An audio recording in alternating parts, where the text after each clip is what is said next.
Mush, on you Huskies, north to Alaska. Come on, move. Come on, you guys. If we win this race, I promise I'll split the prize money with you. Well, the prize is $10.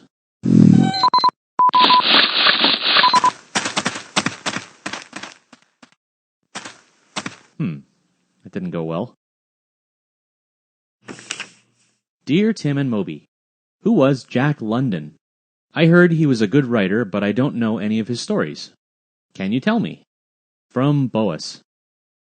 Thanks for writing in, Boas. Jack London was indeed a great writer from the early 20th century. He wrote a lot of short stories, but he also wrote novels, nonfiction, political essays, you name it. London was born in San Francisco in 1876. His family was pretty poor, so Jack was expected to chip in to help make ends meet. By age 10, he was selling newspapers. Although he dropped out of school at age 13 to work full-time, he never gave up his love of books. With recommendations from a friendly librarian, he read voraciously down at the Oakland Public Library. Anyway, Jack had an incredible youth.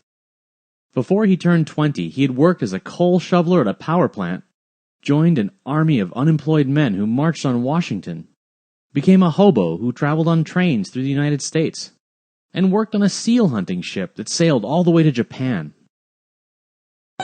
Yeah, he sure did a lot of living. But after years of back-breaking labor, he decided to make a living with his mind as a writer. At age 19, he returned to Oakland and finished high school. He even finished a semester at college before embarking on one more adventure. Gold had been discovered in the Yukon region of northwest Canada, and London set sail to make his fortune. It didn't work out so well. He failed to strike it rich, got very sick, and returned to California after less than a year. But he brought a motherload of story ideas back with him. Well, two of his most famous novels, for example. The Call of the Wild was published in 1903. It's told from the point of view of a dog named Buck, who's stolen from his owner's home and taken to Alaska, where he becomes a sled dog. There he discovers the wild animal that lay hidden inside him. White Fang, published in 1906, is also told from the perspective of an animal, a fierce wolf-dog hybrid who is eventually tamed. Many of London's short stories are set in the Yukon, too. To Build a Fire is one of his best, a classic struggle of man against nature.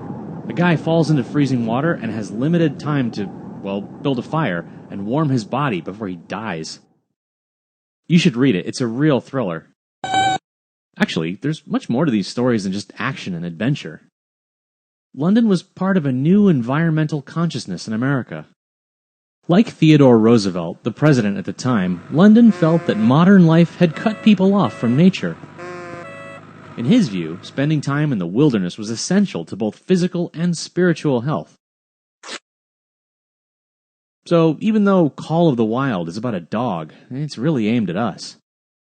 Buck's journey from the comforts of civilization to the danger and thrill of the outdoors is like a recipe for modern people.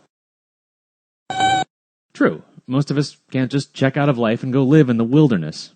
But London also wanted to change how society was organized. Like many artists of his time, he was a socialist.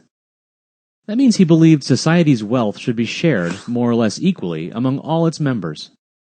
Much of his writing reflects that belief, centering on the daily struggles of the lower classes. In fact, the same year that Call of the Wild came out, he published People of the Abyss, a first-hand, non-fiction account of life among the poorest residents of London, England. He also ran twice for mayor of Oakland on the Socialist Party ticket and gave speeches and lectures on behalf of the cause. You're right, he was incredibly productive. In fact, he tried to write 1,000 words a day, every day. That's how he was able to fill up something like 50 volumes of prose in such a short time. He died of kidney failure in 1916, at just 40 years of age. His legacy? Well, London's writing is admired more for its spirit than for any technical brilliance. At his best, he's thrilling and immediate. You can practically feel the Arctic wind when you read his Tales of the North, probably because he really experienced it. Many later authors, from Ernest Hemingway to Jack Kerouac, saw London's personal adventures as a model, not just for living, but as a way to fuel their art. You're taking notes on our adventure? Cool.